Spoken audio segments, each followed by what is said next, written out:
Ողջույն բոլորին, հարգելիներս, այսօր պետք է տապակենք դդմիկ,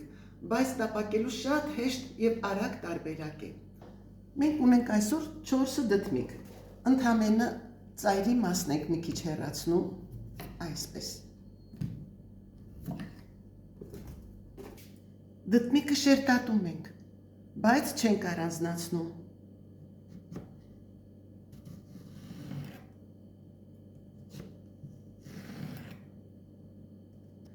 Որքան բարակ կարողանաք շերտատել, այնքան ավելի հետաքրքիր կստացվի։ Այսպես շերտատեցինք, տեսեք։ Հիմա շրջում ենք և ինչ ենք անում։ Այս կողմից էլ ենք շերտատում։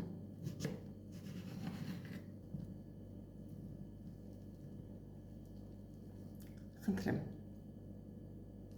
Այսպես բաժանելով ձողերի, տեսեք, չի առանձնացած։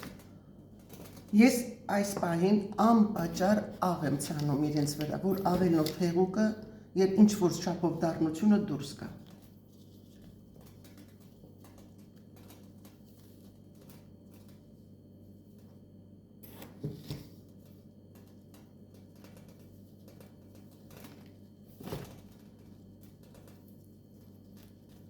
Աղը ցանեցի, դե ես տեղադրել եմ ծակոտկենը ամանի վրա և այսպես, որպեսզի ջուրը միջից դուրս գա, ինքը ջրի մեջ չմնա։ Դե կթողնեմ մի կես ժամ կամ 40 րոպե, մինչ դդմիկը պատրաստ կլինի, մենք պատրաստենք սոուսի համար նախատեսված պարագաները։ Սխտորը ճզմել եմ, սխտորի վրա հենց անմիջապես կտրատում եմ կանաչ սոխը։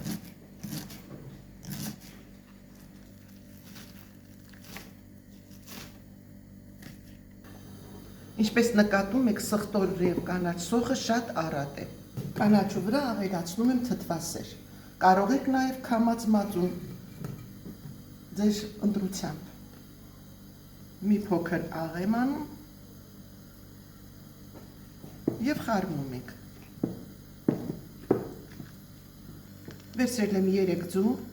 եթե պակասեց հետո կավելացնեմ, բայց ինձ թվում է 3-ը բավարար է 4 դդմիկի համար։ Մի փոքր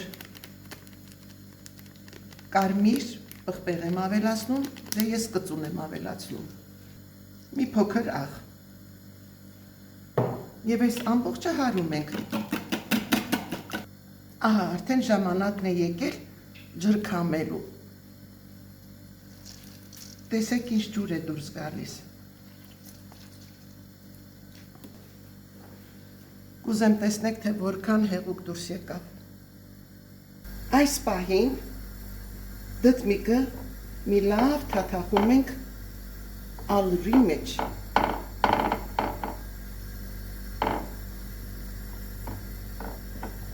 Աշխատում ենք, որ ճեղքերում էլ ալյուր լինի։ Դրանից հետո թաթախում ենք ձվի մեջ։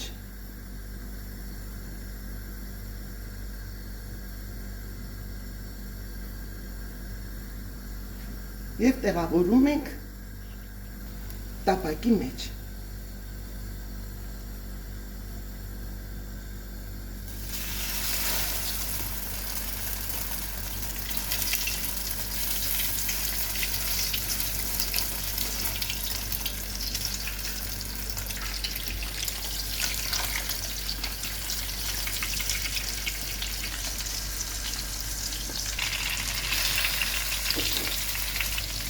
Այս մեկը պատրաստ է։ Տեղավորում ենք մատուցվող ափսեի մեջ։ Ահա պատրաստ է։ Ամենակարևորը շատ արագ ստացվեց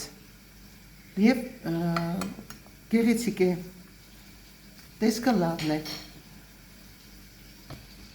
Դդմիկի հետ մենք օգտագործում ենք իմ պատրաստած սոուսը շատ համեղ է, կանաչ սոխ, սխտոր և թթվասեր։ Կարող եք նայել քամած մածուն օգտագործել։ Դե ինչ հարգելիներս, տեսակ, թե որքան արագ ստացվեց, բուսայող շատ քիչ է ներծծել, գրեթե չի ներծծել։ Իսկ այս սոուսը անմահական է։ Իսկ այս դդմիկի և սմբուկի տապականների հետ շատ համահունչ է։ Այսպես, ինչ ասեմ։ պատրաստեք եւ թողանուշ լինի։